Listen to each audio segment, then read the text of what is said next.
रख हौसला वो मंजर भी आएगा, प्यासे के पास चलकर समंदर भी आएगा। मत बैठे थककर मंजिल के मुसाफिर, एक दिन आप सभी को मंजिल भी मिलेगी और मंजिल मिलने का आप सभी को आनंद भी आएगा। नमस्कार दोस्तों, आप सभी का मेरे YouTube चैनल पर स्वागत है। अगर आप मेरे YouTube चैनल पर आज पहली बार आए हैं तो चैनल को सब्सक्राइब और ये जो पास वाली घंटी दिखाई दे रही है इसे ज़रूर दबाएं, जिससे आने वाले वीडियो की नोटिफिकेशन आप सबको सबसे पहले मिलेगी और इससे वीडियो भी आप सबसे पहले देख पाएंगे। वीडियो को लाइक और वीडियो पर कमेंट और वीडियो को शेयर भी सबसे पहले करेंगे। तो आइए दोस्तों, आज की कक्षा शुरू करते हैं। आप सभी को विदित होगा कि ये हमारी प्रतिदिन कक्षा आती है, जिसमें मैं आप सभी को विश्व, भारत और राजस्थान करंट अफेयर संबंधी बात करते हैं। तो आइए इसकी शुरुआत करते हैं। Today current affair episode number 95। आज हमारा 95 एपिसोड आ चुका है, मतलब ये 95 क्लास है। अगर आपने वो पिछली क्लासें नहीं देखी है तो वो भी जाकर देख लेना। मैंने अलग अलग प्लेलिस्ट बना रखी है, जिससे आपकी सुविधा के अनुसार उसे आप देख सकते हैं और उसके नोट्स भी बना लेना फेयर कॉपी के अंदर। तो आइए दोस्तों, इसमें हम क्या क्या कवर करने वाले हैं, सबसे पहले ये जानना बहुत ज़रूरी है। मैं आपको एक आज सुझाव देता हूँ कि अगर आप कोई भी वीडियो देखें एजुकेशन से रिलेटेड, तो आपको सबसे पहले ये पता होना चाहिए कि इस वीडियो के अंदर क्या क्या है। आप वो चीज़ें न देखें जिसमें आप मतलब इम्पोर्टेंट नहीं है और आपका समय बर्बाद हो, उससे बचे। और समय बहुत मूल्यवान है, आप सभी को पता है, एक बार जाने के बाद वापस नहीं आता है। और आपकी इतर एज बढ़ रही है तो, और कंपटीशन भी इतर टफ हो रहे हैं, आप सभी को पता होगा। तो आप जो भी वीडियो देखें सबसे पहले वीडियो में ये देखना कि मतलब इस वीडियो के अंदर है क्या क्या। जैसे इसमें मैं आपको विश्व, भारत और राजस्थान इन तीनों का तो करंट अफेयर मतलब समसामयिक पर बात करने वाला हूँ। और इसके अलावा इनके साथ ही जैसे विश्व का कोई क्वेश्चन आ गया तो उसके साथ ही मतलब स्टैटिक सामान्य ज्ञान भी कवर करूंगा। जैसे भारत का करंट होगा और राजस्थान का करंट होगा, इसके साथ ही इनको भी कवर करूंगा। तो ये वीडियो आप सभी के लिए बहुत ही इंपॉर्टेंट होगी। इसमें हम स्टैटिक सामान्य ज्ञान भी पर बात करने वाले हैं, तो इसलिए आपको अलग अलग कहीं भटकने की जरूरत नहीं है। ऐसा नहीं है कि इंडिया का करंट अफेयर इस वीडियो इस चैनल से या इस यहाँ से कवर करे, फिर राजस्थान का अलग से कहीं करे, फिर विश्व का कहीं अलग से करे। ऐसा कुछ करने की ज़रूरत नहीं है। सिर्फ एक ही वीडियो के अंदर आपको सारा मैटर मिलेगा, एकदम फैक्ट और तथ्य के साथ। इधर उधर भटकने की ज़रूरत नहीं। तो आइए दोस्तों, शुरुआत करते हैं। आज का पहला क्वेश्चन है, वो है यूएस टेनिस ओपन 2023 में पुरुष एकल का खिताब वर्ग या खिताब किसने जीता है। पुरुष एकल वर्ग का खिताब किसने जीता है। तो इस वीडियो के अंदर हम सारे जो भी टेनिस के ग्रैंड स्लैम है वो कवर करने वाले हैं। उनका मतलब इतिहास क्या है, कब उनकी शुरुआत हुई है, सबसे प्राचीन कौन सा है, सबसे नवीनतम कौन सा है, 2023 में कौन महिला को किसने जीती है, महिला में किसने जीती है, पुरुष में किसने जीता है, और कब कब आयोजित किया जाता है, क्रम क्या है। ये सारी जानकारी हम इस क्वेश्चन के माध्यम से इकट्ठा करने वाले हैं। तो ये ग्रैंड स्लैम, जो भी ग्रैंड स्लैम है उससे संबंधित यही क्वेश्चन होंगे, आप सभी को ये भी ध्यान रखना है।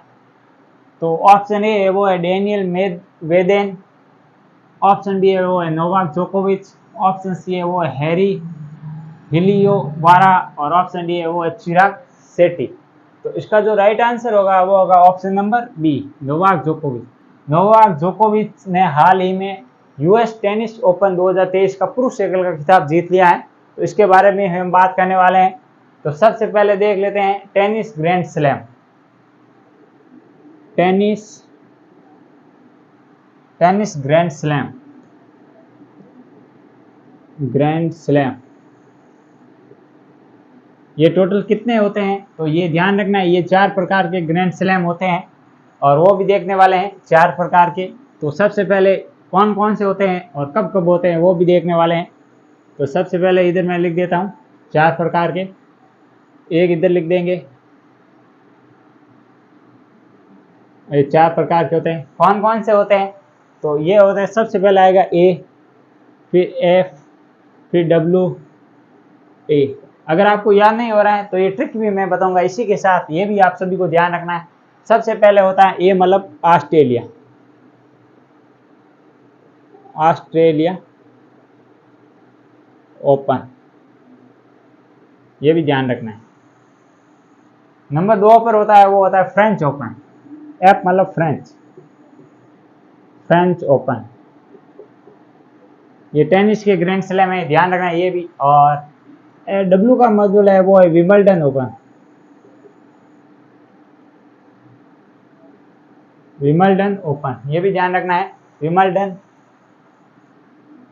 ओपन या टेनिस का है, ये भी ध्यान रखना। और जो वापस ए का मतलब है वो होगा यूएसए या अमेरिकन ओपन, ऐसे लिखे तो अमेरिकन ओपन भी लिख सकते हैं, अमेरिकन ओपन, ये भी ध्यान रखना। वरना यूएस ओपन भी इसी को कहते हैं, या यूएस ओपन, ये भी लिख देता हूँ साहब, यूएस ओपन, यूएस ओपन, ये भी ध्यान रखना। ये होते हैं 4 प्रकार के ग्रैंड स्लैम के नाम है। और इसकी शॉर्ट ट्रिक क्या है, वो ट्रिक है वो अफवाह, ये आपको याद रख लेना। अफवाह आप क्रम भी नहीं भूलेंगे और ये सीक्वेंस से याद रहेंगे। सबसे पहले होता है ऑस्ट्रेलिया ओपन, साल की शुरुआत में होता है ऑस्ट्रेलिया ओपन, जबकि साल के अंत में होता है वो होता है अमेरिकन ओपन या यूएसए ओपन, ये भी ध्यान रखना है। तो सबसे पहले इसमें देख लेते हैं। यहाँ पर मैं सीधा लिखूंगा मेल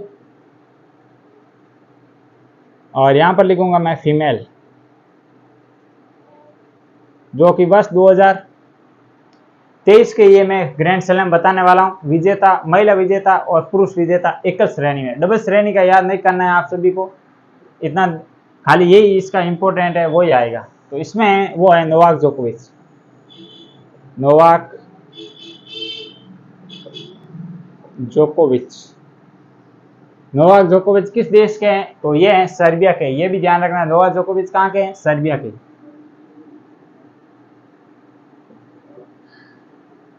और महिला में कौन है, तो महिला में है, उनका नाम है आर्या सबलेंगा, आर्यन सबलेंगा, आर्यन सबलेंगा, आर्यन सबलेंगा। आर्यन सबलेंगा किस देश की हैं, तो ये हैं बेलारूस की, बेलारूस। ये हो गया मतलब ऑस्ट्रेलिया ओपन 2023 महिला और पुरुष एकल श्रेणी के अंदर। अब जान लेते हैं फ्रेंच ओपन। फ्रेंच ओपन में भी मैं ऐसे ही बताऊंगा, महिला, मेल और फीमेल, मेल और फीमेल। तो मेल में कौन है, तो मेल में है, उनका नाम है नोवाक जोकोविच, जो ये ऑस्ट्रेलिया ओपन के वो सेम इन्होंने ही जीता है, नोवाक जोकोविच, नोवाक जोकोविच। और नोवाक जोकोविच कहाँ के, या मैं शॉर्ट में लिख देता हूँ नोवाक जोकोविच, और ये हैं सर्बिया के, ये भी ध्यान रखना है। और महिला में किसने जीता है, इसका महिला में जीता इगा स्विएटेक, जो कि कहाँ की है, पोलैंड की है, Iga Swiatek, Iga Swiatek, Iga Swiatek कौन है, इगा स्विएटेक, ये ध्यान रखना, स्विएटेक। और ये कहाँ की है, ये है पोलैंड की, ये भी ध्यान रखना है। ये मैं जो भी बता रहा हूँ मोस्ट इंपॉर्टेंट है सभी एग्जाम के लिए, ग्रैंड स्लैम। मैं ऐसी ये वीडियो बना रहा हूँ स्पेशल ग्रैंड स्लैम के लिए, ये भी ध्यान रखना है। और इसके बाद वापस विंबलडन ओपन। तो विंबलडन ओपन, इसकी मतलब क्या खासियत है, ये है सबसे प्राचीन, मतलब सबसे पुराना है। इसकी शुरुआत कब हुई थी, वो हुई थी 1877 में इसकी शुरुआत हुई थी, ये भी ध्यान रखना है विंबलडन ओपन की। और ये सबसे प्राचीन है। तो इसमें जो मेल और फीमेल, शॉर्ट में लिख रहा हूँ मैं, एम मतलब मेल, एफ मतलब फीमेल। तो इसमें जो पुरुष का जीता वो किसने जीता, तो वो जीता कार्लोस अल्कराज, कार्लोस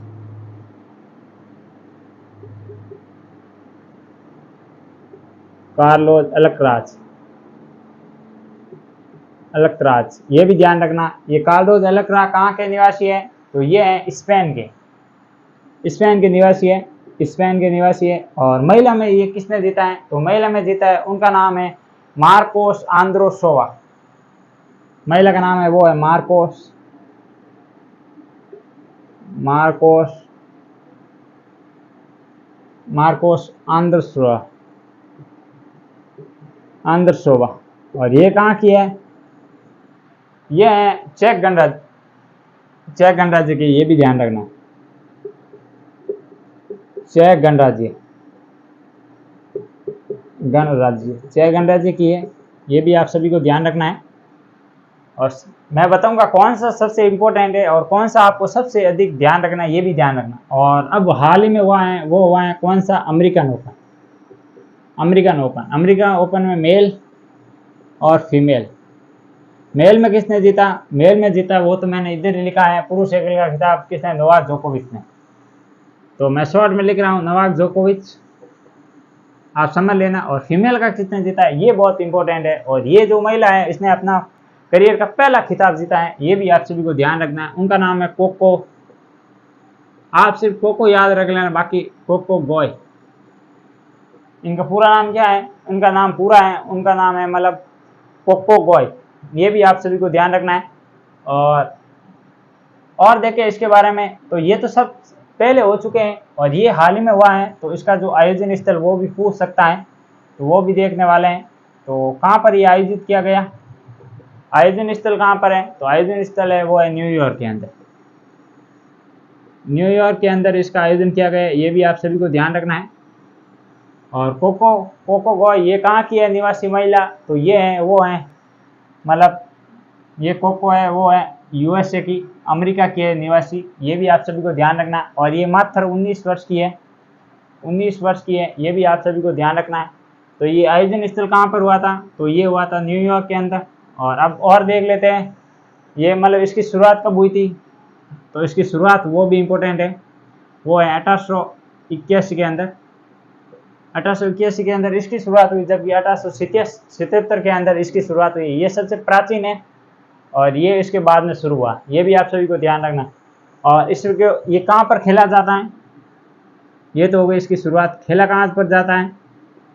खेला तो ये खेला जाता है, वो कौन से कोर्ट पर खेला जाता है? वो खेला जाता है हार्ड कोर्ट पर, HARD, हार्ड कोर्ट पर खेला जाता है, ये भी आप सभी को ध्यान रखना है। और इसके अलावा इसमें जो मैंने ये बता दिया है पुरुष का और महिला का, इन दोनों विजय मतलब ये बता दिया। अब है ना, नोवाक जोकोविच ने अपने करियर के 24 खिताब जीत लिए और ऐसा करने वाला ये दूसरा व्यक्ति है। इससे पहले एक और व्यक्ति है जिन्होंने अपने करियर में कुल मिला के मतलब 24 खिताब जीते, तो उस व्यक्ति का नाम भी आपको लिखना होगा इसी में। तो वो उन व्यक्ति का क्या नाम है जिसने अपने करियर में 24 जीते हैं मतलब खिताब? तो उनका नाम है वो है मार्गरेटा कोर्ट, ये भी ध्यान रखना है। ये सब विदेशी है, मार्गरेटा कोर्ट। इन्होंने कितने जीते थे? तो 24 खिताब जीते थे और 24 खिताब ही जीतने वाले नोवाक जोकोविच बने, ये भी ध्यान रखना। अब दोनों की बराबरी हो गई है।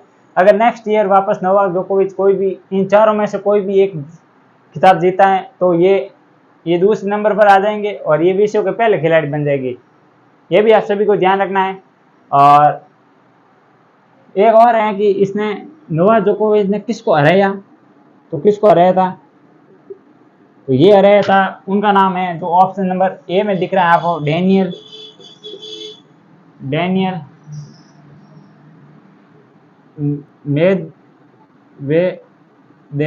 मेदवेदेव को हराया था। और डेनियल मेदवेदेव कहाँ के निवासी हैं?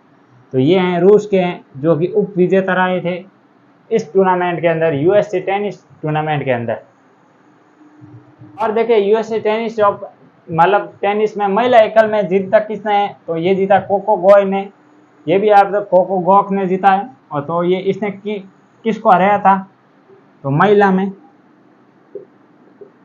किसको हराया था? उप विजेता, महिला उप विजेता लिख देता हूँ, उप विजेता। और एकल के अंदर ये भी जरूर है क्योंकि यहाँ पर मिक्स भी होता है, महिला और पुरुष का भी। तो ये मिक्स नहीं, एकल में। तो ये किसको हराए थे? ये हराए आर्यन सबलेंका को, जो कि बेलारूस की है और ये विजेता थी ऑस्ट्रेलिया ओपन की। तो आर्यन सबलेंका, ये भी लिखना बहुत जरूरी है, आर्यन सबलेंका को हराया था, आपको ये भी ध्यान रखना है। और ये कहाँ की है? बेलारूस की, बेलारूस। तो ये थे मतलब टोटल डिटेल से क्वेश्चन जो मैंने आपको बताने की कोशिश की है। और इसके अलावा मैंने ग्रैंड स्लैम वाला जो भी टॉपिक था वो भी कवर कर दिया इसी क्वेश्चन के अंदर। अब ग्रैंड स्लैम आपको अलग से कहीं से पढ़ने की जरूरत नहीं है, ये वीडियो देख लेना आप, ये काफ़ी होगा आपके लिए और इससे ये कवर हो जाएगा। बार एक भी क्वेश्चन नहीं जाएगा, एक बार मैं रैपिड फायर की तरह एक बार वापस आपको रिवीजन करा देता हूँ। तो सबसे पहले देखेंगे हम मतलब टेनिस ग्रैंड स्लैम एक साल में कितने होते हैं, 4 होते हैं, ये आपको ध्यान रखना है और क्रम भी ध्यान रखना है। क्रम के लिए ये ट्रिक है, अब हुआ ये आप ट्रिक याद रख लेना और आपको क्रम याद हो जाएगा। जैसे नंबर 1 है ऑस्ट्रेलिया ओपन, नंबर 2 है वो है फ्रेंच ओपन, नंबर 3 है वो विंबलडन ओपन जो कि सबसे प्राचीन है और इसकी शुरुआत हुई थी 1887 के अंदर या 77। और इसके बाद जो नंबर 4 पर आता है वो आता है अमेरिकन ओपन या इसे यूएस ओपन भी कहते हैं, इनके 2 नाम है। और सबसे पहले देख लेते हैं 2023 के अंदर मेल का खिताब किसने जीता था, तो ये जीता था नोवाक जोकोविच जो कि सर्बिया के निवासी है। और फीमेल का किसने जीता, आर्यन सबलेंका जो कि बेलारूस की महिला है। तो ये हो गए मेल और फीमेल। अब देख लेते हैं फ्रेंच ओपन के मेल विजेता वो है कौन, नोवाक जोकोविच जो कि कहाँ के, सर्बिया के। और फीमेल में जीता है वो जीता है इगा स्विएटेक जो कि कहाँ की निवासी है, तो ये है पोलैंड की। अब विंबलडन ओपन के पुरुष का खिताब किसने जीता, तो ये जीता कार्लोस अल्कराज ने जीता था। और ये कहाँ के निवासी हैं या कहाँ के खिलाड़ी हैं, तो ये हैं स्पेन के। और फीमेल में जीता था मार्कोस आद्रसोवा, आपको ये ध्यान रखना है, और ये है चेक गणराज्य की। और अब देख लेते हैं ऑस्ट्रेलिया ओपन के बारे में। तो इसमें पुरुष में जीता था नोवाक जोकोविच ने जो कि कहाँ के हैं, नोवाक जोकोविच जो कि सर्बिया के निवासी है, ये यूएस इसका है। और कोको गोई ये महिला में विजेता है और ये मात्र 19 साल के यूएसए के खिलाड़ी है। और ये कहाँ पर आयोजन हुआ, क्योंकि ये तो सब पहले हो चुके थे, ये लास्ट का है, तो ये हुआ था अमेरिका के अंदर न्यूयॉर्क। इसकी शुरुआत कब हुई थी अमेरिकन ओपन की, तो ये हुई थी 1881 के अंदर 1881 को। और खेला जाता है, ये कौन से कोर्ट पर खेला जाता है, तो ये खेला जाता है हार्ड कोर्ट पर। और ये एक जो रिकॉर्ड है वो भी मैं बता रहा हूँ, नोवाक जोकोविच और मार्ग्रेटा कोर्ट इन दोनों का चॉइस खिताब दोनों ने जीत ली है। अगर नेक्स्ट ईयर नोवाक जोकोविच को ये इन तीनों में से ऑस्ट्रेलिया ओपन स्टार्टिंग वाला जीत देते हैं तो ये अपना रिकॉर्ड बना लेंगे, विश्व के अंदर एकमात्र ऐसा खिलाड़ी होगा जो कि 25 खिताब अपने नाम कर चुका होगा। अभी तो इनके चॉइस इनके हुए, अभी तो बराबर है दोनों। और नोवाक जोकोविच ने किसको हराया, तो डेनियल मेदवेदेव को हराया जो कि कहाँ के निवासी हैं, रूस के। और महिला उपविजेता में मतलब कोको गोई ने किससे हराया, तो ये हराया था आर्यन सबलेंका जो कि बेलारूस के निवासी। अगर ये वीडियो अच्छा लग रहा है तो अपने दोस्तों को शेयर जरूर करें, क्योंकि एक ही क्वेश्चन के अंदर मैंने आपको सारी ग्रैंड स्लैम की जानकारी बता दी है। तो आइए अब आगे बढ़ते हैं और देखते हैं आज का दूसरा क्वेश्चन।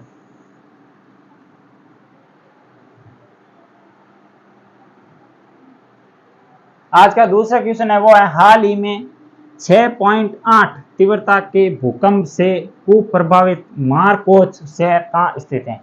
आपको ये बताना है कि हाल ही में ये भूकंप आया है जिसकी तीव्रता कितनी है, वो है 6.8 तीव्रता के कारण ये जो मार्कोस शहर है ये पूरी तरह बर्बाद हो चुका है। तो आपको ये बताना है ये शहर कहाँ पर या कौन से देश में। ऑप्शन ए है कनाडा, ऑप्शन बी है मोरक्को, ऑप्शन सी है ईरान और ऑप्शन डी है इथोपिया।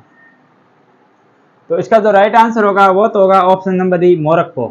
मोरक्को के अंदर ये शहर स्थित है जिसका क्या नाम है, माराकोस शहर, ये आपको ध्यान रखना है। तो आइए अब इसके बारे में जान लेते हैं। एक बात बता देता हूँ, इसका कहीं नाम मार्कोस मिलता है तो कहीं इसका नाम मार्कोस मिलता है, माराकोस। ये भी आपको नाम देखने को मिलेगा कहीं पर अखबारों में या टीवी पर, कहीं भी आप देखेंगे ये भी मिलेगा ये भी मिलेगा। तो इसमें कंफ्यूजन नहीं होना है, इतना याद रखना है कि ये शहर किस देश में स्थित है, वो देश कौन से महाद्वीप में स्थित है, उस देश की राजधानी क्या है, उस देश की अन्य विशेषता क्या है, ये बहुत इंपॉर्टेंट है। तो इस क्वेश्चन के अंदर मैं सारे आपको अफ्रीका महाद्वीप में ये स्थित हैं तो अफ्रीका महाद्वीप की जानकारी दूंगा और इस देश के बारे में भी जानकारी बताने वाला हूँ। तो ये क्वेश्चन भी आप सभी के लिए क्या होगा, मेरी वेरी मोस्ट इम्पोर्टेंट। और इसके अंदर आप 5 स्टार लगा लेना, बाद में मत कहना कि बताया नहीं, ये मोस्ट इम्पोर्टेंट है क्वेश्चन। एक बार वापस बता देता हूँ, ये मोस्ट इम्पोर्टेंट क्वेश्चन है। तो अब आइए जान लेते हैं इस क्वेश्चन के बारे में। तो सबसे पहले वापस नाम लिखते हैं, तो माराकोसा या माराकोस, ये हम यही लिखेंगे। माराकोस शहर ये कहाँ पर स्थित है, माराकोस शहर ये मोरक्को में, और यहाँ पर क्या आया था, भूकंप। आपको पता होगा मोरक्को का कोई एक मतलब प्राचीन काल में कोई लेखक हुआ था, कौन था वो, ये भी आप बता देना कमेंट बॉक्स में। और यहाँ पर कितना आया था, भूकंप की तीव्रता क्या थी, तीव्रता, भूकंप की तीव्रता कितनी थी, तो वो थी 6.8। ये भी आप सभी को ध्यान रखना, भूकंप की तीव्रता। और इसके अलावा एटलस पर्वत नवीनतम पर्वत श्रेणी है, ये कहाँ पर स्थित है, ये मोरक्को के अंदर है। ये मोरक्को पहले कौन से महाद्वीप में स्थित है, यहाँ पर लिख देता हूँ मैं सारी जानकारी, महाद्वीप। तो ये कौन से महाद्वीप में स्थित है, तो ये अफ्रीका महाद्वीप में स्थित है। ये भी आप सभी को ध्यान रखना है। और इस यहाँ पर देखते हैं अफ्रीका महाद्वीप की सबसे मतलब हाईएस्ट पीक या कौन सी है, तो वो एटलस, एटलस पर्वत, एटलस पर्वत जो कि क्या मतलब नवीनतम पर्वत है, नवीनतम पर्वत है, नवीनतम पर्वत। ये भी आप सभी को ध्यान रखना है, एटलस पर्वत एक नवीनतम पर्वत श्रेणी है। और देखें तो इसकी मतलब हाईएस्ट पीक का क्या नाम है, एटलस पर्वत की हाईएस्ट पीक, हाईएस्ट पीक, तो हाईएस्ट पीक है उनका क्या नाम है, तो हाईएस्ट पीक का नाम है वो है टोबोकुल, टोबोकुल मोरक्को, टोबोकुल, टोबोकुल। ये कहाँ पर स्थित है, ये मोरक्को के अंदर स्थित है, ये भी ध्यान, मोरक्को, ये भी आप सभी को ध्यान रखना है, मोरक्को के स्थित है।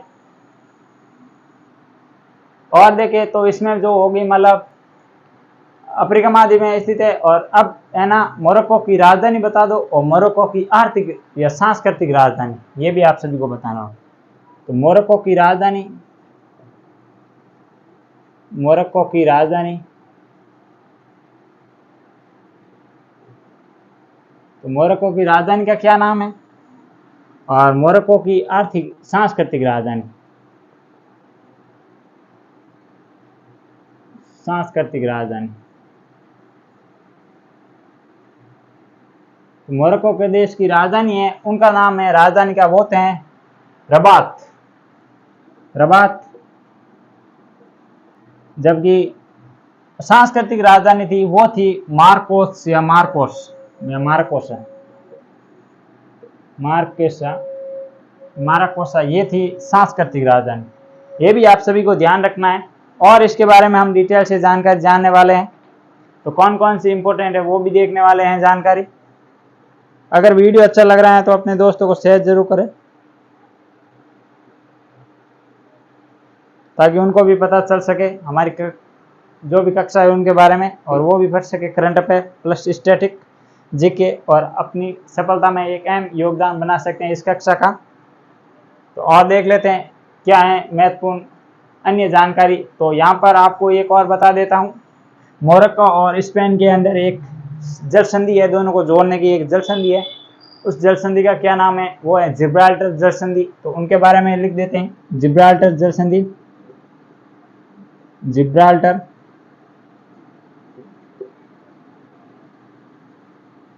जिब्राल्टर जल संधि। जिब्राल्टर जल संधि किन किन के मध्य स्थित है, तो ये स्थित है स्पेन, जो कि एक यूरोपियन देश है, ये भी आप सभी को ध्यान रखना है। और एक है मोरक्को, जो कि अफ्रीकी देश है। इन दोनों के मध्य कौन सी जल संधि स्थित है, जिब्राल्टर जल संधि स्थित है।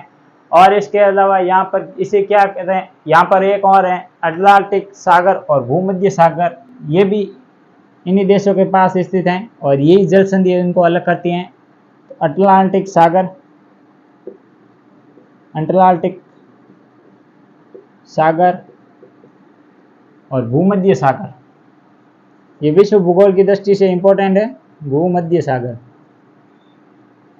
भूमध्य सागर, इन दोनों को अलग कौन करती है, जिब्राल्टर जल संधि करती है, ये भी आप सभी को ध्यान रखना है। और देखिए इसके बारे में अन्य जानकारी, तो वो है एटलस पर्वत की मैंने आपको बता दी। आपको ये बताना है कि एटलस पर्वत किन किन देशों के मध्य स्थित है। एटलस पर्वत, एटलस पर्वत, एटलस पर्वत किन तीन देशों के मध्य स्थित है, तो ये तीन देशों के मध्य स्थित है। तीन देश कौन कौन से हैं, तो नंबर 1 तो यही देश है मोरक्को, नंबर 1 है मोरक्को। मोरक्को के अलावा और कौन कौन से देश हैं? तो नंबर 2 है वो है ट्यूनीशिया, ट्यूनीशिया। नंबर 3 पर कौन सा देश है? तो जो एटलस पर्वत स्थित है तो वो कौन सा है? तो वो है, एक हो गया अल्जीरिया, अल्जीरिया। इन तीनों के मध्य कौन सा पर्वत स्थित है? तो ये है एटलस पर्वत। और जो सबसे ऊंची चोटी है वो तो मैंने आपको सबसे पहले यही बता दी थी, टोब्गो कुल मोरक्को में स्थित है। और यहाँ पर देखें तो इससे पहले मतलब भारत सरकार द्वारा काफ़ी ऑपरेशन चलाए थे, उनमें से एक था ऑपरेशन दोस्त। उनके बारे में थोड़ा लिख लेते हैं क्योंकि वो भी भूकंप से संबंधित हैं, क्योंकि ये क्वेश्चन भूकंप से संबंधित है। तो अन्य जो भी कोई हाल ही में या कोई 2-3 मंथ पहले या 4 मंथ पहले, एक साल का करंट अफेयर मैं साथ लेकर चलता हूँ। अगर एक साल में कोई भी अब भूकंप की घटना है तो वो भी हम लिखने वाले हैं। जैसे ऑपरेशन दोस्त भारत सरकार द्वारा चलाया गया था सीरिया और तुर्की में आए भूकंप की राहत के लिए। तो ऑपरेशन दोस्त कहाँ चलाया गया? तो ये चलाया गया तुर्की। तुर्की नहीं कहेंगे क्योंकि इसका नाम चेंज हो चुका है, तुर्की प्लस सीरिया। इन दोनों में भूकंप आया था और वहां पर राहत कार्य के लिए ऑपरेशन चलाया था। अब देख लेते हैं तुर्की की राजधानी और सीरिया की राजधानी, इन दोनों की राजधानी भी देख लेते हैं। तो इनकी राजधानी एक है अंकारा, और इसकी राजधानी है, उसका नाम क्या है? वो है दमिश्क राजधानी है, ये भी ध्यान रखना है।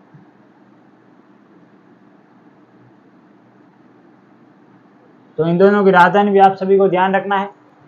और देख लेते हैं इसके बारे में अन्य फैक्ट, वो कौन कौन से। वापस एक बार फिर मैं ये रैपिड फायर से आपको रिवीजन करा दूंगा। ये ऊपर वाला मैं एक बार क्लीन करके यहाँ पर लिख देता हूँ। थोड़ा सा अफ्रीकी महाद्वीप के बारे में बता देते हैं, ये क्वेश्चन आया है तो वो भी इम्पोर्टेंट है। विश्व भूगोल साथ साथ करंट के साथ चलती रहेगी तो अच्छा रहेगा, आपको भी याद हो जाएगा और अलग से लेकर बैठने की और पढ़ने की ज़रूरत नहीं है, साथ साथ में करते रहेंगे। तो यहाँ पर मैं बना लेता हूँ एक मतलब अफ्रीकी महाद्वीप का मैप बना लेता हूँ, ऐसा ही बनेगा। आप समझ लेना कि ये अफ्रीकी महाद्वीप है, ये अफ्रीकी महाद्वीप है, आप समझ लेना ये अफ्रीका महाद्वीप है। अब आपको ये बताना है कि मैं यहाँ पर 3 जलधारा लिखूंगा, वो कौन, उन जलधारा का नाम आपको बताना है। एक तो जलधारा ऐसे चलती है यहाँ पर, और एक जलधारा ऐसे चलती है यहाँ पर, और एक जलधारा है वो ऐसे चलती है यहाँ पर। ये 3 जलधारा हैं। कौन कौन सी जलधारा है? ये है। और अब देख लेते हैं, इसे मैं नंबर ए देता हूँ, इसे नंबर बी देता हूँ और इसे नंबर सी देता हूँ। और ये है पवन, जलधारा नहीं है, पवन है, सॉरी पवन नहीं, पवनों का नाम लिख दे, पवनों का नाम।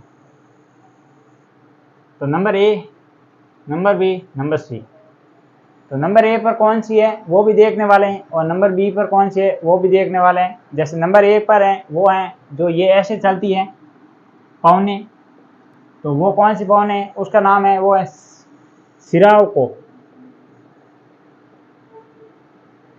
सिरावको। ये जलधारा है जो मतलब ऐसे चलती है, मतलब ये कह सकते हैं अगर ये दिशा देखें तो ये हो गई कौन सी? उत्तर, दक्षिण, पूर्व, पश्चिम।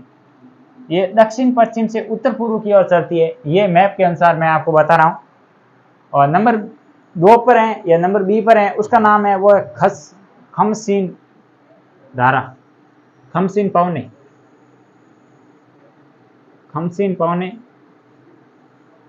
और खमसीन पवने ये कहाँ पर चलती है, ये कैसी है? ये गर्म पवने, ये भी आप सभी को ध्यान रखना है। और ये मिस्र में चलती है, मिस्र में ये चलती है। और जो नंबर सी पर है वो ये कैसे चलती है? ये अगर मैप देखें तो ये इधर से इधर चलती है, मतलब उत्तर पश्चिम से दक्षिण पूर्व की ओर, मैप के अनुसार देखेगा। और इसके बाद जो हर्माटन है ये चलती है कहाँ पर? हर्माटन ये कहाँ पर चलती हैं? तो ये चलती हैं दक्षिण अफ्रीका, कह सकते हैं दक्षिण अफ्रीका। अफ्रीका तो महाद्वीप है, जबकि दक्षिण अफ्रीका है वो एक देश है, यहाँ पर है, तो ये यहाँ पर चलती है लगभग, ये भी ध्यान रखना है। और यहीं पर एक बंदरगाह है, उस बंदरगाह का क्या नाम है वो भी आपको मैं बता देता हूँ। यहाँ पर सैंडोस बंदरगाह है, सैंडोस बंदरगाह, सैंडोस बंदरगाह है। और सैंडोस बंदरगाह कॉफी उत्पादन के लिए प्रसिद्ध है, और ये कहाँ पर स्थित है, तो ये अफ्रीका के अंदर है, ये भी आप सभी को ध्यान रखना। तो ये थे 2 क्वेश्चन और इसके बारे में मैंने डिटेल से जानकारी बताई। अब ये क्वेश्चन वापस मैं बताऊं आपको, तो रैपिड फायर स्पीड से। सबसे पहले ये मोरक्को में भूकंप आया था, भूकंप की तीव्रता थी वो थी 6.8 तीव्रता, ये भी आपको ध्यान रखना है।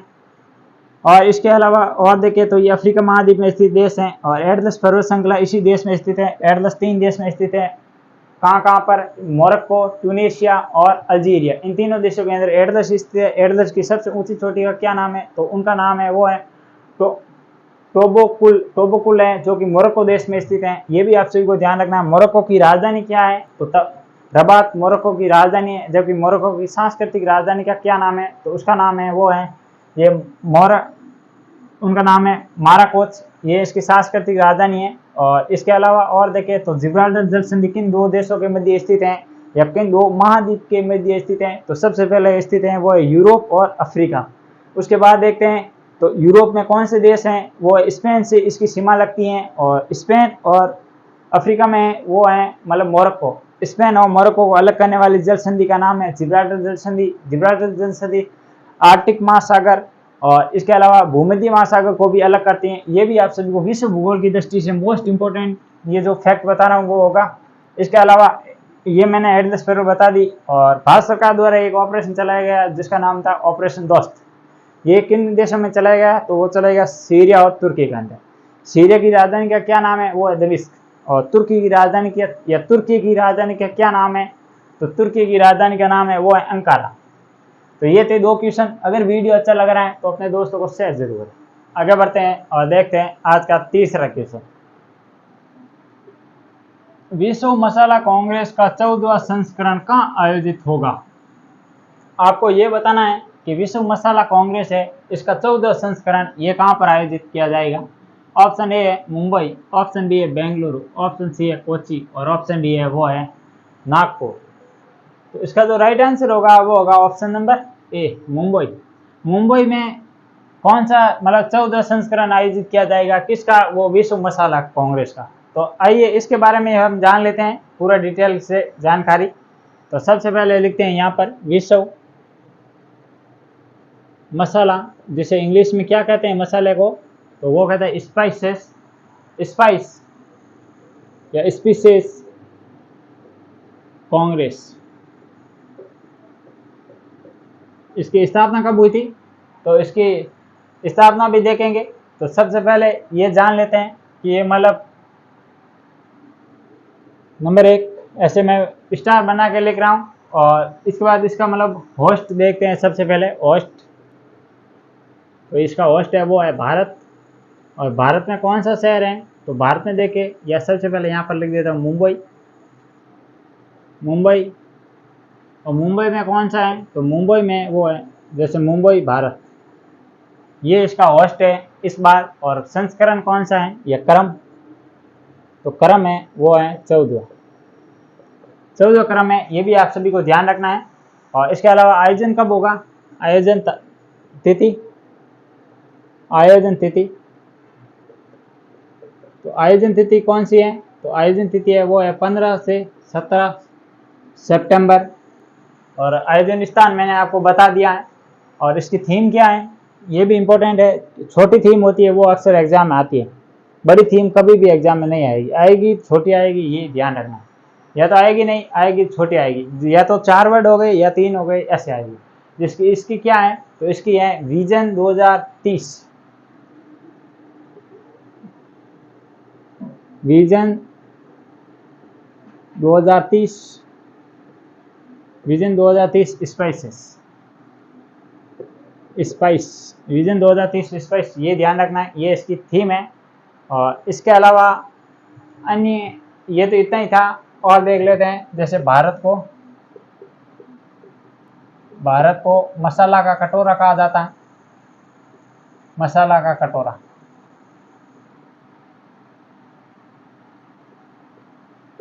मसाला का कटोरा कहा जाता है भारत को, ये भी ध्यान रखना। और भारत के किस स्टेट में सबसे ज़्यादा मसाले होते हैं, तो वो है केरल। भारत में केरल ऐसा राज्य है जहाँ पर सर्वाधिक मसालों का उत्पादन किया जाता है, ये भी आप सभी को ध्यान रखना है।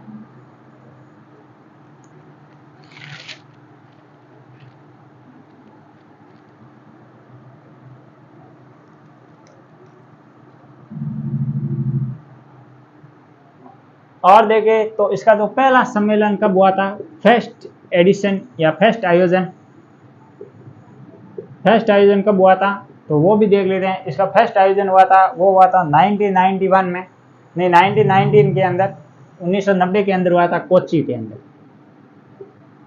1990 कहाँ पर हुआ था, कोच्चि। और आपको यही पता है कि कोच्चि कहाँ पर है यार। यहाँ पर एक क्या बताए इसके बारे में, तो बहुत करंट अफेयर है। करंट अफेयर की कोई लिमिट नहीं होती है, इसे याद करना पड़ता है और फिर बताया जाता है। तो अगर यहाँ पर ये कोच्चि लेकर बैठ जाए तो इसमें भी 2-3 क्वेश्चन निकल जाते हैं। और इसके अलावा ये तो हो गया, अब इसमें एक और शब्द आया है, कांग्रेस। और भारत में कांग्रेस एक राजनीतिक पार्टी है, ये भी आप सभी को पता है।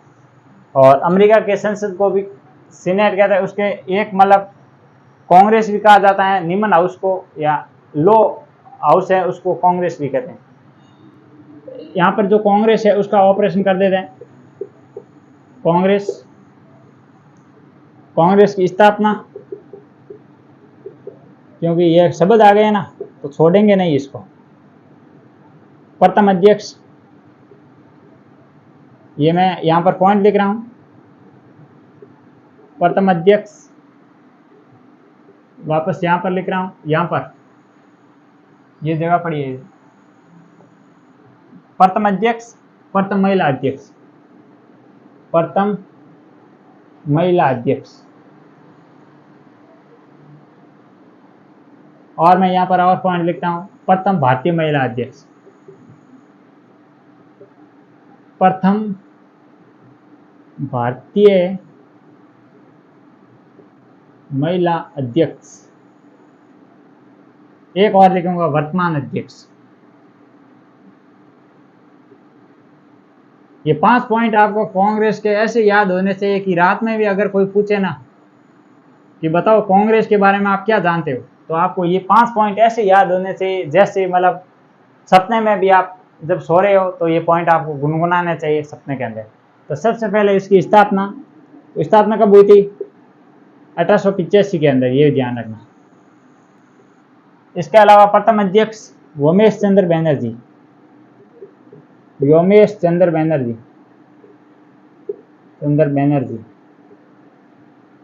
प्रथम महिला अध्यक्ष एनी बेसेंट। प्रथम महिला अध्यक्ष कौन है, एनी बेसेंट।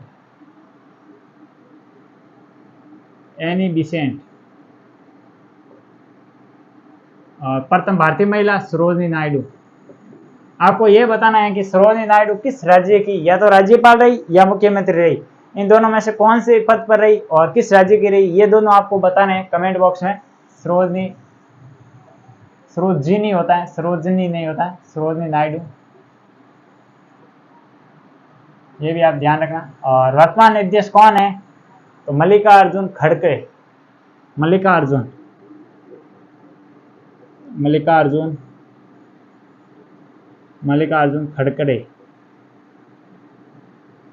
खड़गड़े, ये भी आप सब वर्तमान में, ये भी आपको ध्यान रखना है।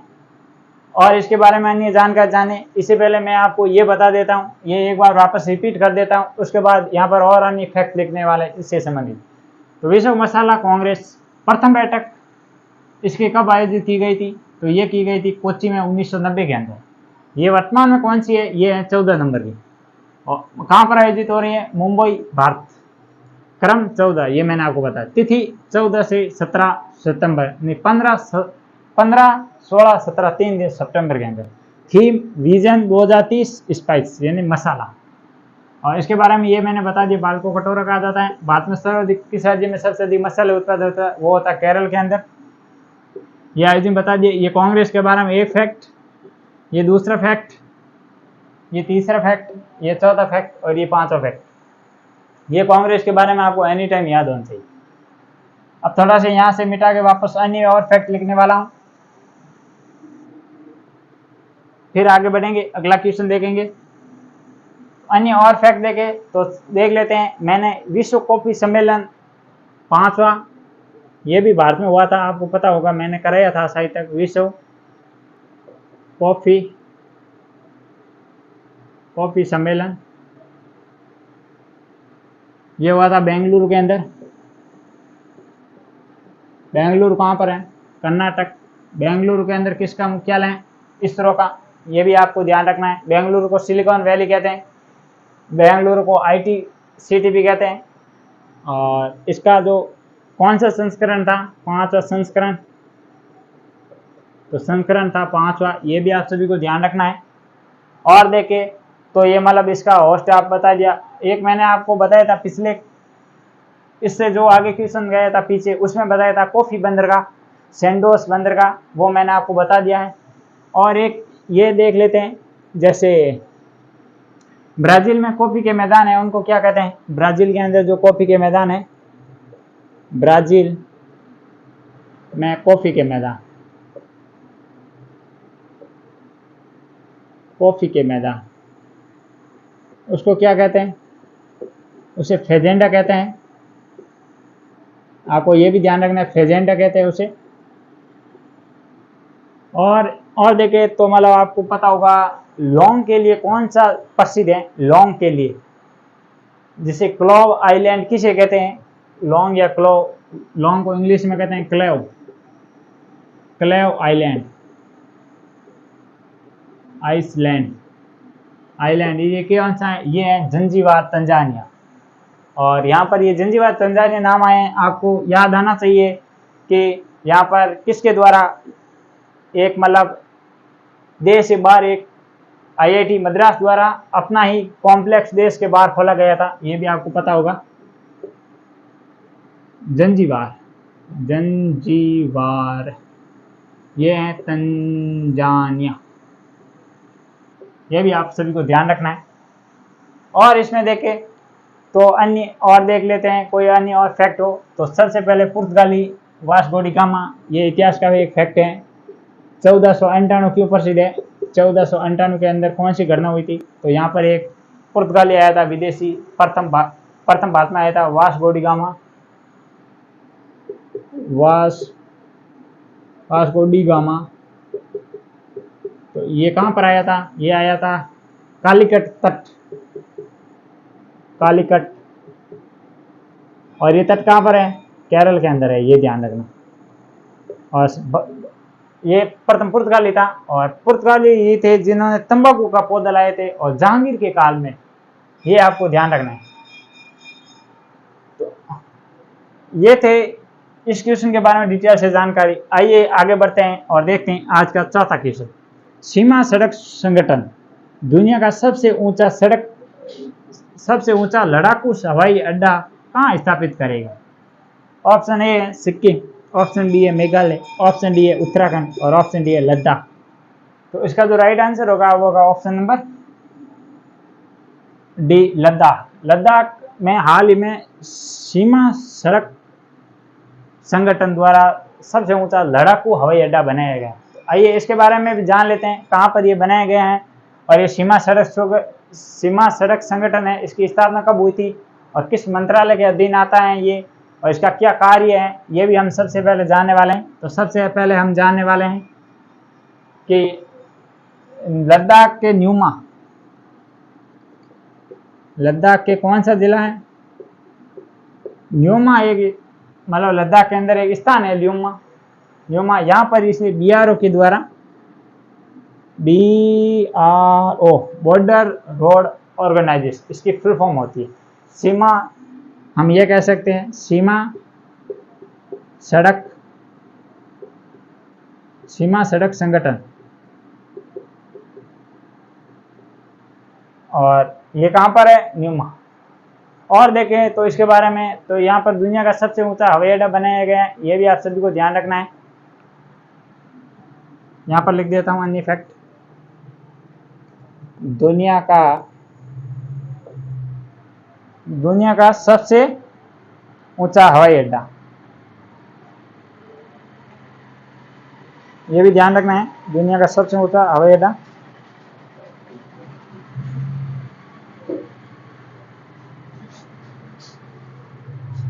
दुनिया का सबसे ऊंचा हवाई अड्डा। और इसकी ऊंचाई कितनी है? ऊंचाई ध्यान में रखना है 13,710 फीट। 13,710 फीट इसकी ऊंचाई है, ये भी आप सभी को ध्यान रखना है। और देखिए तो इसकी मतलब आधारशिला किसके द्वारा रखी गई थी? आधारशिला तो ये रक्षा मंत्री द्वारा रखी गई।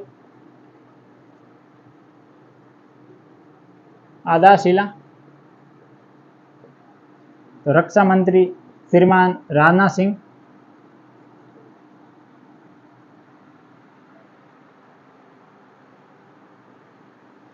और अब जान लेते हैं बीआरओ के बारे में डिटेल से जानकारी। बीआरओ सबसे पहले देखेंगे इसकी स्थापना कब हुई थी। बीआरओ की स्थापना तो स्थापना हुई थी, वो हुई थी 7 मई 1960 के अंदर स्थापना हुई थी। ये भी ध्यान रखना 7 मई 1960 के अंदर इसकी स्थापना हुई थी। और इसका जो कार्य क्या है, कार्य है कि जो सीमा के पास जो भी सड़कें बनाई जाती है, सीमा के पास सड़कों का निर्माण, सड़कों का निर्माण ये भी ध्यान रखना है आपको। इसका ये कार्य है। और इसके मतलब जो किस मंत्रालय के अधीन आती है ये सबसे मोस्ट इम्पोर्टेंट है। अगर कोई सवाल आया तो बीआरओ से यही आएगा, मंत्रालय। और वहाँ पर पहला ऑप्शन आएगा सड़क मंत्रालय के अंदर, दूसरा ऑप्शन आएगा गृह मंत्रालय के अंदर, तीसरा कोई और आएगा, चौथा आएगा वो आएगा रक्षा मंत्रालय के अंदर। तो ये रक्षा मंत्रालय के अंदर आता है, ये भी ध्यान रखना। और इसके वर्तमान में कौन है, हेड कौन है वर्तमान में? तो लेफ्टिनेंट जनरल राजीव चौधरी। मैं सीधा यही इतना ही लिखता हूँ, राजीव चौधरी। ये इसके वर्तमान कौन क्या है, हेड है इनके, वर्तमान हेड, ये भी ध्यान रखना है। और इनके द्वारा एक प्रोजेक्ट चलाया जा रहा है, उस प्रोजेक्ट का क्या नाम है? प्रोजेक्ट चलाया जा रहा है, प्रोजेक्ट, उस प्रोजेक्ट का नाम है प्रोजेक्ट दंतक। दंतक ये प्रोजेक्ट चलाया गया, इसी के द्वारा चलाया गया, ये भी ध्यान रखना। और ये किस देश में चलाया गया? तो ये चलाया गया था भूटान के अंदर। प्रोजेक्ट दंतक भूटान के अंदर चलाया गया। और यहाँ पर भूटान में तैनात होने वाले इस ऑपरेशन के तहत पहली महिला का क्या नाम है? सुरभि जखमोला। पहली महिला जिनका क्या नाम है? सुरभि जखमोला। सुरभि जखमोला जिनको इस ऑपरेशन के तहत तैनात किया गया है, जखमोला, ये भी ध्यान रखना है आपको। और देखें तो मतलब ऑपरेशन मेघदूत ऊपर लिख देता हूँ, यहाँ पर जो अन्य जानकारी है थोड़ी सी वो भी फटाक देती आपको बता देता हूँ। ऑपरेशन शॉर्ट में लिखता हूँ मेघदूत। ऑपरेशन मेघदूत कब चलाया गया था? वो चलाया गया था 13 अप्रैल 1984 के अंदर। क्यों चलाया गया? सियाचिन पर अधिकार करने के लिए, सियाचिन पर अधिकार के लिए, सियाचिन पर अधिकार के लिए। और एक और बता देता हूँ, सियाचिन विश्व का सबसे ऊंचा युद्ध स्थल है। और यहाँ पर तैनात होने वाली महिला का नाम है, वो है शिवा चौहान, जो कि उनका संबंध है राजस्थान के उदयपुर जिले से। ये भी आपको मैं बता देता हूँ फैक्ट। और यहाँ पर ये लद्दाख है, ये किस नदी घाटी के मध्य स्थित है? नदी घाटी तो ये नुब्रा घाटी, नुब्रा घाटी है, आपको ध्यान रखना है। नुब्रा घाटी के मध्य स्थित है, यह भी आप सभी को ध्यान रखना है। और देखें तो मतलब हाल ही में वुड कार्वेंटिंग को जीआई टैग मिला है, जो कि लद्दाख की थी। वुड कार्विंग्स को जीआई टैग मिला है। जीआई टैग के बारे में मैंने बहुत बार डिटेल से बता दिया है। और देख लेते हैं तो ये जम्मू कश्मीर व लद्दाख। ये पहले क्या थे? ये पहले एक ही भाग था और ये था राज्य। फिर क्या हुआ? 31 अक्टूबर, ये मैं फटा दे दूं, 31 अक्टूबर 2019 के अंदर एक घोषणा हुई थी और इस राज्य का दर्जा क्या कर दिया? समाप्त कर दिया गया। अनुच्छेद 35 और 270 या 370 और 35 ए ये कर दिया गया था समाप्त। कुछ भाग समाप्त किया, पूरा समाप्त नहीं किया। और इसके तहत इसके बाद क्या हुआ था कि जम्मू कश्मीर और लद्दाख अलग अलग दो हो गए, यूटी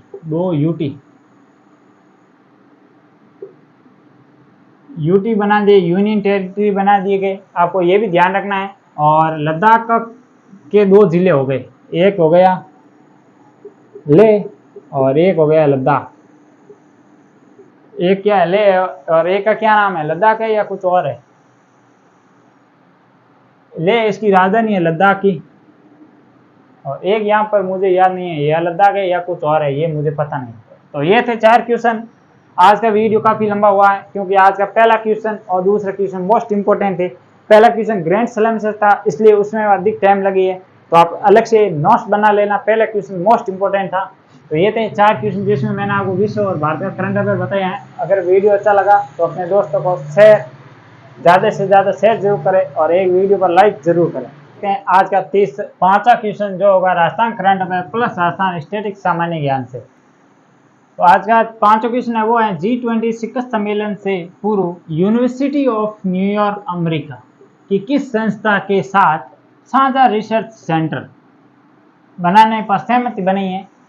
आपको प्रश्न में ये पूछा गया है कि हाल ही में जो G20 शिखर सम्मेलन हुआ, इससे पूर्व अमेरिका की एक यूनिवर्सिटी का नाम है जिसका नाम है यूनिवर्सिटी ऑफ न्यूयॉर्क, वो और राजस्थान की किस यूनिवर्सिटी ने साझा रिसर्च सेंटर बनाने पर सहमति हुई है। ऑप्शन ए है वो है MNIT जयपुर, ऑप्शन बी है वो है IIT जोधपुर, ऑप्शन डी है वो है IIM उदयपुर और ऑप्शन डी है वो है एम्स जोधपुर। तो आइए दोस्तों, सबसे पहले हम जानेंगे कि G20 में G20 राजस्थान में कौन सी बैठक कब हुई थी। सबसे पहले ये देखेंगे, फिर ये क्वेश्चन देखेंगे। इससे आपको ये होगा कि अब RS का एग्जाम आ गया है और RS के एग्जाम में जो मतलब क्वेश्चन आएगा, ये G20 एक क्वेश्चन फिक्स है, आज ही लिख के ले लो, आएगा। तो सबसे पहले देख लेते हैं राजस्थान में G20 की बैठकें कौन सी बैठकें हुई थी, कब हुई थी। नंबर 1 पर सबसे पहले बैठक हुई थी, तो कौन सी बैठक हुई? तो सबसे पहले हुई थी उदयपुर के अंदर दिसंबर 2022 के अंदर। तो नंबर 1 पर हुई थी उदयपुर के अंदर, वो हुई थी दिसंबर 2022 के अंदर, और वो थी शेरपा की बैठक, नंबर 1। नंबर 2 पर हुई थी, वापस कहाँ पर हुई थी? वो हुई थी जोधपुर के अंदर, हुई थी, और वो ये हुई थी कब? फरवरी 2 फरवरी हुई थी, 2 से 4 या 4 से 6 ऐसे कुछ थी शायद, फरवरी 2023। और ये किससे संबंधित थी? तो ये व्यापार या रोजगार समूह की थी, या रोजगार समूह की बैठक थी। और नंबर 3 पर कहाँ पर बैठक हुई थी? वापस हुई थी उदयपुर के अंदर, मार्च के अंदर, उदयपुर के अंदर हुई थी, और मार्च में हुई थी 2023। और ये किससे संबंधित थी? तो ये थी फाइनेंस समूह की थी, फाइनेंस समूह की बैठक थी। फिर हुई थी नंबर 1 2 3 हो गए ना, ये 4 नहीं है, 3 है, ध्यान रखना। और अब हो रही है वापस नंबर 4 पर। नंबर 4 पर बैठक हो रही है जयपुर के अंदर, हो रही है, और जयपुर में हो रही है अप्रैल के अंदर। और ये जयपुर में हो रही है, ये किससे संबंधित है? तो ये है इन्वेस्टमेंट नहीं, ये है महिला G20 महिला डेलीगेट से संबंधित है, महिला समूह। और उसके बाद नंबर 5 पर वापस होती है जयपुर के अंदर, और ये होती है कब? अगस्त के अंदर, जयपुर अगस्त। जयपुर AUG अगस्त। और ये किससे संबंधित है? ये इन्वेस्टमेंट से संबंधित है। इन्वेस्टमेंट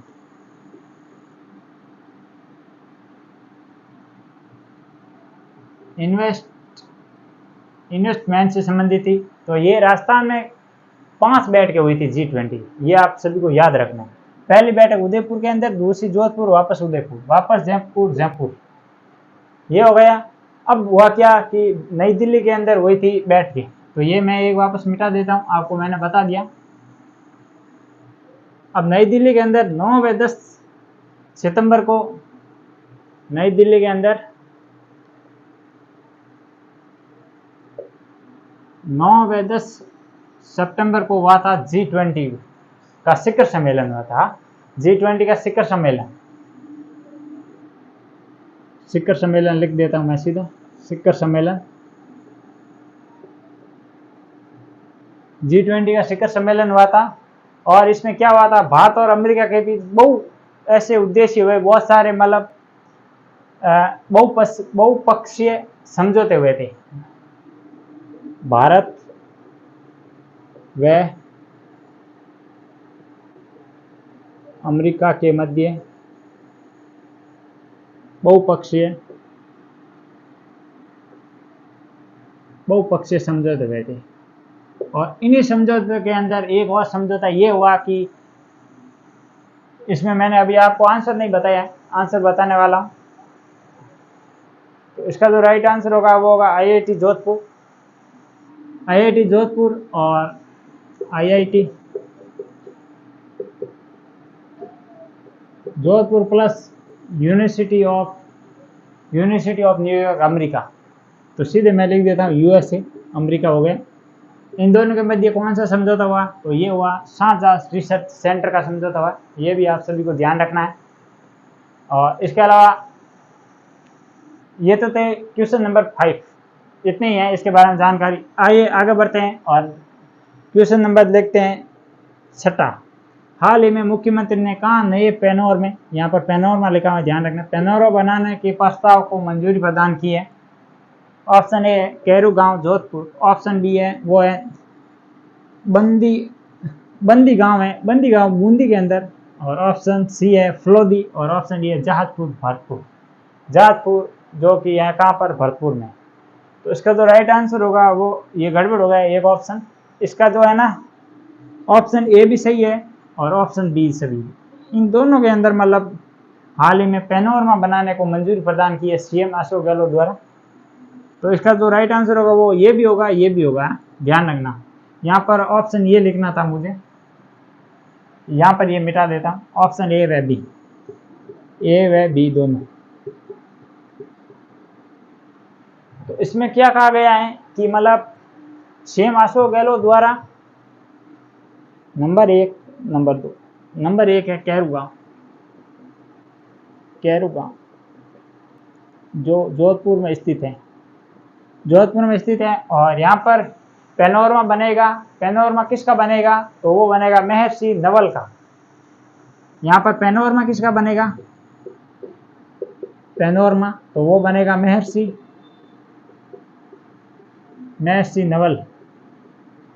नवल का पैनोरमा बनेगा। और जो नंबर 2 पर है बंदी गांव है, ये कहाँ पर है?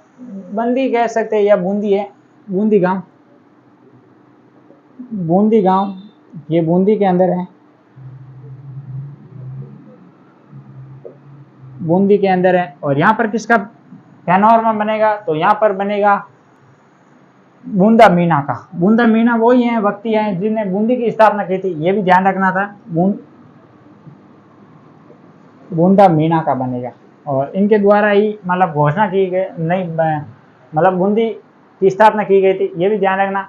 और बजट 2023-24 के अंदर जो प्रमुख मतलब पैनोरमा की घोषणा हुई थी, काफी को बनाने के लिए वित्त स्वीकृति प्रदान की थी CM द्वारा। बजट 2023-24 इनमें क्या कहा गया था कि पैनोरमा बनाए गए। कहाँ पर पैनोरमा में? एक बनेगा शाहपुरा भीलवाड़ा के अंदर, मैं ऐसे ही बता देता हूँ। एक शाहपुरा भीलवाड़ा के अंदर राम सनेही संप्रदाय से संबंधित है पैनोरमा। एक बनेगा जालिपा बाड़मेर के अंदर ईश्वरदास जी का पैनोरमा, ये भी ध्यान रखना है जो मैं बोल रहा हूँ। ये तो जहाजपुरा एक शाहपुरा भीलवाड़ा है, यहाँ पर राम सनेही संप्रदाय का एक पैनोरमा। एक बनाया गया कहाँ पर, जालिपा जो कि बाड़मेर में स्थित है, और यहाँ पर ईश्वरदास जी का पैनोरमा। और इसके अलावा एक देसूरी पाली में स्थित है, और यहाँ पर बीकाजी सोलंकी का पैनोरमा। तो ये 3 पैनोरमा मोस्ट इंपॉर्टेंट है, ये भी ध्यान रखना कौन कौन से हैं। तो मैं इधर लिख देता हूँ। पहले है राम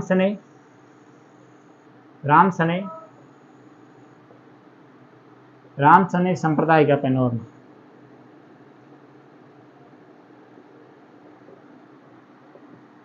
राम सनेही संप्रदाय का पैनोरमा कहाँ पर, शाहपुरा, क्योंकि राम समूह संप्रदाय की प्रमुख मतलब प्रधान पीठ है वो शाहपुरा भीलवाड़ा में।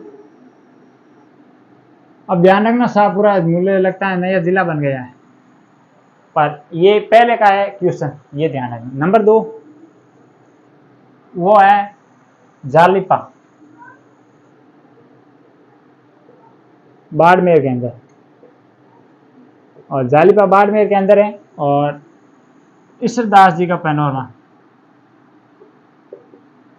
ईश्वरदास जी का क्या बनाया गया यहाँ पर पैनोरमा। और नंबर 3 पर है वो कौन सा है, वो है देसूरी पाली, देसूरी की नाल भी पाली में है, और यहाँ पर किसका, बिक्का जी का पैनोरमा। तो ये जो लेटेस्ट पैनोरमे थे, करंट से रिलेटेड थे। ऐसे तो राजस्थान में बहुत सारे पैनोरमे हैं, पर ये जो करंट के थे इसके साथ मैंने ये कवर किया। तो ये थी आज की पूरी संपूर्ण कक्षा। मुझे लगता है आज की ये सभी कक्षा में सबसे बेस्ट कक्षा ये होने वाली है, क्योंकि इसके अंदर मैंने जो फैक्ट बताए हैं ना, वो और आपको कहीं नहीं मिलेगा, देख लेना या फिर लेना पूरे यूट्यूब पर। तो आज के लिए इतना ही। तो ये इंपॉर्टेंट क्लास हो गई, आज के लिए इतना ही। कल फिर मिलेंगे इसी टाइम। अगर कक्षा अच्छी लगी है तो एक लाइक ज़रूर करें, और एक अच्छा सा कमेंट ज़रूर लिखें कि अगर कोई खामी है, अगर इसमें क्या कोई सुधार करना है, वो भी कमेंट बॉक्स में ज़रूर बताएं। तो आज के लिए इतना ही। जय हिंद, जय भारत। कल फिर मिलेंगे इसी टाइम।